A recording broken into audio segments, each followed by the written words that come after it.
Hello folks, this is Aitan Arja from InspiredRise.com and today we are going to talk about the Samsung Galaxy S8 and the S8 Plus smartphones. The S8 Plus features a 6.2-inch 1440p display with a pixel density of 529 ppi, and the looks and feel of this phone are really good. You have the fingerprint sensor, camera and dual LED flash on the back. The camera is not protruding out, and that is something that I personally like a lot. You get the hybrid SIM tray slot on the top of this phone and it supports dual SIM in India. You can use one microSD card and one SIM card at the same time or two SIM cards. On the front you can see the wide variety of sensors present. On the bottom of this phone we have the 3.5mm jack, the speaker grill and the USB Type-C USB 3.1 reversible connector port. Under the hood it comes with Samsung's own Exynos octa 8890 chipset. It would definitely be as powerful or even more powerful than the Snapdragon 835 chipset, which is also based on the same 10nm process used by Samsung, and it has 4GB of RAM, 64GB of internal storage, has almost every sensor that you might need for a great smartphone experience. The device scored 1,23,484 on the Antutu benchmark, which is a great score. And if we talk about the performance on the Geekbench benchmark, then also we got a really high score of 2021 on the single core and 6,575 on the multi-core score. And these are among the highest that I have seen for any smartphone on this benchmark. It scored 47,580 on the Quadrant Standard benchmark, and this is also one of the highest scores that I have seen for any smartphone on this one. It scored 60 FPS on the Nina Mark II benchmark, which is also a great score. Now let's talk about gaming. This is the top of the line Android smartphone for 2017, and there is no reason why any game should lag on the smartphone, and that's the case over here. So any game that we might throw on it would run perfectly on it, and same was the case for Asphalt 8 Airborne, which we played on it for quite some time. No heating issues, nothing. This is also because of the improved 10nm process, which generates very less heat. Now let's talk about the camera for the smartphone. The primary camera is still the same sensor as from the S7 and S7 Edge Plus. There are few new features like Bixby vision, but the front camera has seen an upgrade. It's an 8MP f1.7 autofocus camera with 1440p video recording supported on it.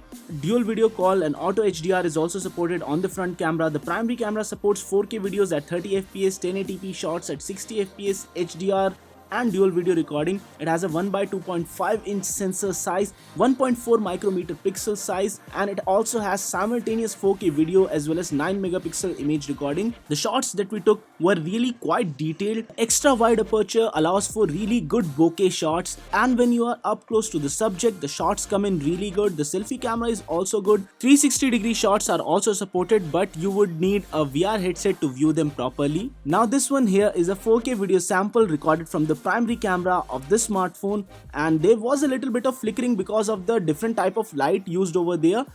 But still, even while shooting a video, the background defocus effect worked quite good, and the results are stellar as expected. Now this one here is a 1440p 2K video shot from the front camera of this phone, and the quality is really good on this one also. You can see that the separation between the subject and the background is little bit visible even here also because of the f1.7 aperture, and that is something that I personally like a lot.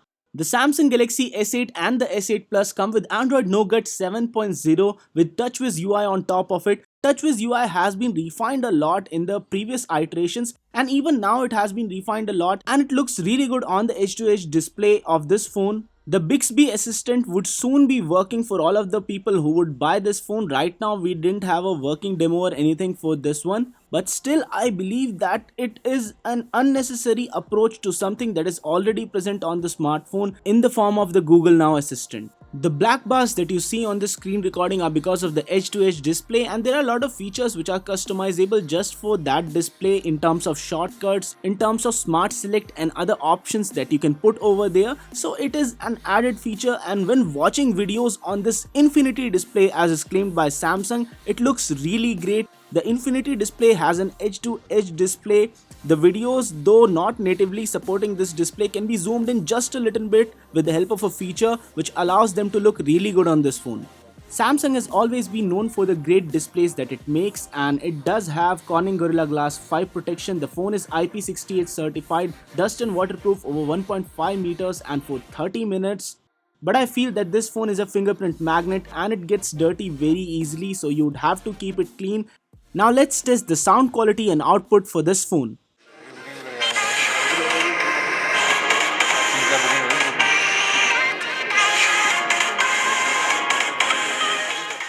So the sound was loud and clear, though bass is lacking on this one, as is the case on almost every other phone out there. The iris scanner worked perfectly, but it does not work when you have spectacles on, and I would have loved to see an improvement in this regards.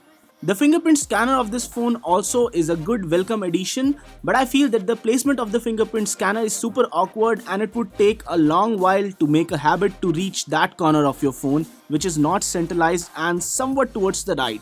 The S8 Plus comes with a 3500 mAh battery and it might last you throughout the day on average to mixed usage. The difference between the S8 and the S8 Plus is in terms of the display. 5.8 inch on the S8 and the S8 has a 3000 mAh battery. It also has a 1.9 GHz octa-core chipset. There are few trade-offs with the S8 while the S8 Plus is the more powerful, but I feel that the S8 is more handy smartphone when compared to the S8 Plus.